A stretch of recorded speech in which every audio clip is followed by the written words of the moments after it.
প্রিয় শিক্ষার্থীরা, তোমরা কেমন আছো? আশা করি ভালো আছো। পবিত্র ম্যাথ অ্যাপের পক্ষ থেকে সকলকে স্বাগত জানাইতেছি।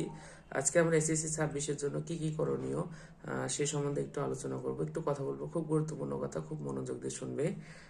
আমরা খুব দ্রুত ভিডিওটি শেষ করব। যেটা বলতেছিলাম, এসএসসি 26 যারা পরীক্ষা দেবে তাদের জন্য এখন কি কি করণীয়।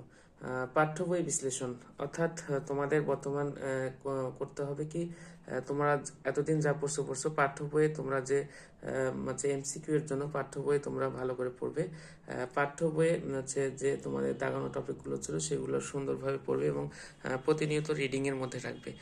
তাহলে এমসিকিউ তোমাদের খুব সহজ হয়ে যাবে। তারপর আর একটা কথা, আর একটা পয়েন্ট, বিগত সালের প্রশ্ন। বিগত সালের প্রশ্ন খুব গুরুত্বপূর্ণ। বিগত সালের প্রশ্ন তুমি যত দেখবে তোমার অভিজ্ঞতা তত বাড়বে, ঠিক আছে?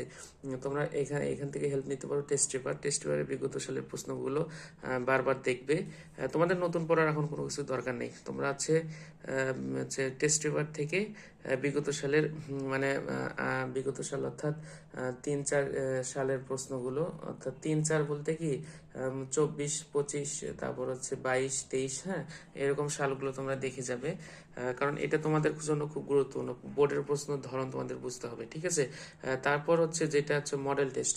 মডেল টেস্ট তোমাদের যে টেস্ট পেপারের শেষে মডেল টেস্ট রয়েছে, অথবা বিভিন্ন স্কুল, বেসরকারি স্কুলগুলো যে হচ্ছে সরকারি বেসরকারি যে স্কুলগুলো টেস্ট পরীক্ষায় যে পরীক্ষাগুলো নিয়েছে সেই প্রশ্নগুলো তোমরা দেখতে পারো। তাহলে হয়তো একটা আইডিয়া আসবে। আর একটা বড় কথা হচ্ছে টাইম ম্যানেজমেন্ট। তোমাদের টাইম ম্যানেজমেন্ট ঠিক রাখতে হবে।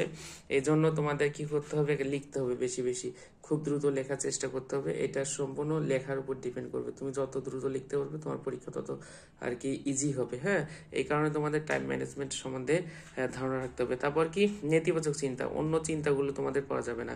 অর্থাৎ এই সময় হচ্ছে কোনো ধরনের অন্য ধরনের চিন্তা, অর্থাৎ আমি পারতেছি না, আমি পারতেছি না, আমার কি হবে, আমার রেজাল্ট খারাপ হবে, আমার এটা ভালো হচ্ছে না, আমার ওটা ভালো হচ্ছে না, এই ধরনের চিন্তা তোমাদের এই ধরনের চিন্তা থেকে দূরে থাকতে হবে। যত নেতিবাচক চিন্তা করবে তত তোমরা পিছিয়ে যাবে, ঠিক আছে?